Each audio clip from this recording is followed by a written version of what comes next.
Welcome back, everybody. Today I'm going to teach you how to find cheap business class deals on Google Flights. If you've ever wanted to fly business class without breaking the bank, this method will help you compare prices across different dates and find the best possible deal.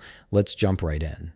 First, open your browser and navigate to google.com/flights. This is Google's flight search tool that lets you compare prices across multiple airlines and dates all in one place. Once you're on the page, you'll see two main search boxes at the top. In the first box, type in your departure location, which is where you're flying from. Then in the second box, enter your destination, where you want to go. After that, click on the date field and select your preferred travel date. Once everything is filled in, go ahead and click search. This will pull up all available flights for your route. Now that the search results have loaded, look toward the top of the page where you'll see a drop-down menu that says Economy. This is the default cabin class setting.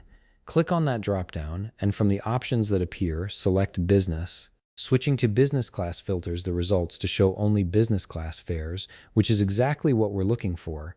After you've selected business, click search again to refresh the results with the updated cabin class. Once the new results load, scroll down the page a bit until you see an option labeled Date Grid. The Date Grid is a powerful tool that shows you pricing across a range of dates, making it easier to spot when fares are lower. Click on Date Grid to open it up. You'll now see a calendar-style layout with different prices listed for different departure and return dates.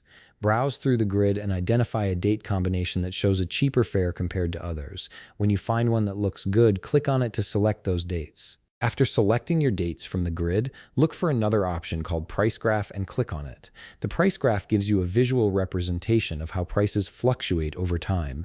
You'll see a line graph with peaks and valleys, each representing the cost of flights on different days.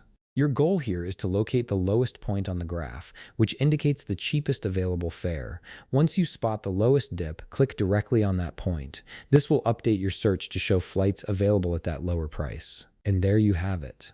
You've now found a cheap business class flight using Google Flights. By combining the date grid and price graph tools, you can easily compare fares and lock in the best deal for your trip. If you found this video helpful, please leave a like, subscribe, and see you in the next video.